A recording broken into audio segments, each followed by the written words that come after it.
Paz y bendiciones para todos. Le habla su hermano y amigo Néstor Luis Beltrán. Y en esta noche vamos a tener un estudio en el libro de Hechos, capítulo 1, verso 15. Este libro de Hechos fue escrito por el médico Lucas en el año 61 después de Cristo. Personajes importantes en este libro, desde el capítulo 1 hasta el capítulo 13, Pablo, Esteban, Felipe, Bernabé y Jacob. Y desde el capítulo 13 hasta el capítulo 28, el personaje importante es el apóstol Pablo. Como todas las noches, que la gloria y la honra sea para nuestro Dios y que el Espíritu Santo nos ayude en este breve estudio. El tema de esta enseñanza es la unidad y la unanimidad del cuerpo de Cristo. Vamos a leer el capítulo 1, verso 15. De hecho, dice: en aquellos días Pedro se levantó en medio de los hermanos, y los reunidos eran como 120 en número, y dijo, fíjense, en Juan 17, el Señor Jesús oró por la unidad. En Efesios capítulo 2, Él murió para producir la unidad. En Juan 20, Él sopló en nosotros el Espíritu como la esencia de la unidad. Y en el libro de Hechos capítulo 1, verso 15, tenemos la aplicación de la unidad. Ahora, la unanimidad genuina en la iglesia es la práctica de la unidad del cuerpo, la cual es la unidad del Espíritu de la que habla el apóstol Pablo en el libro de Efesios capítulo 4, verso 3 al 6. La práctica de la unidad genuina en la iglesia consiste en aplicar la unidad. Cuando la unidad se pone en práctica, se convierte en la unanimidad del libro de Hechos capítulo 1, verso 15. Ahora bien, el punto sobresaliente que divide los evangelios del libro de Hechos es la unanimidad entre los 120 discípulos de que habla el libro de Hechos capítulo 1, verso 15.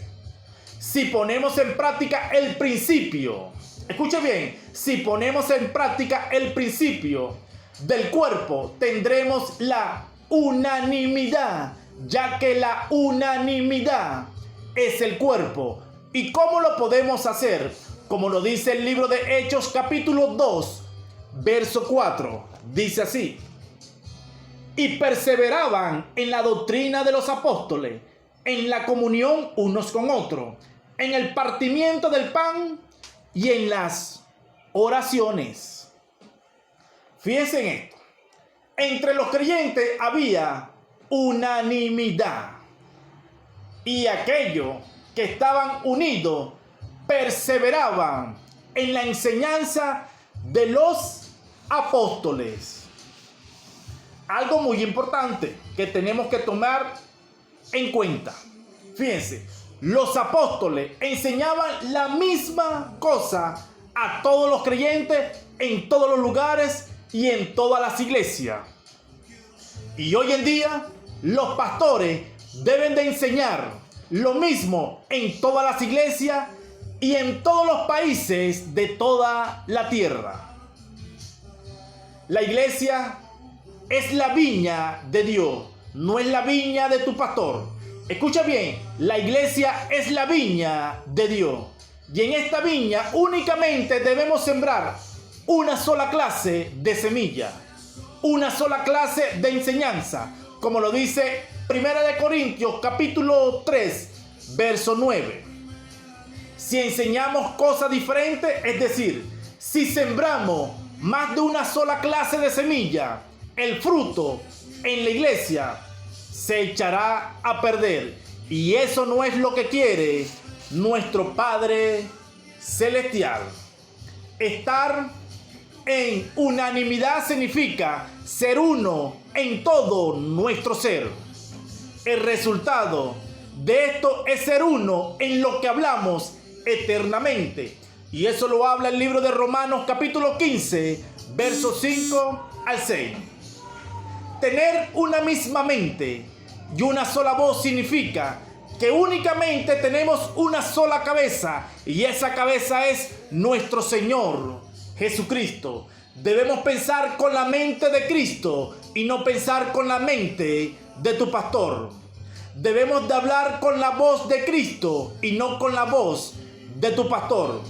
La única manera, y con esto termino, escuche bien, la única manera en que podamos estar unánime y hablar a una voz es que permitamos que Cristo tenga espacio en nosotros, para que Él sea todo en nuestro corazón y en nuestra boca, a fin de que el único glorificado en esto sea nuestro Padre Celestial. Y hasta aquí la palabra del Señor. Paz y bendiciones para todos.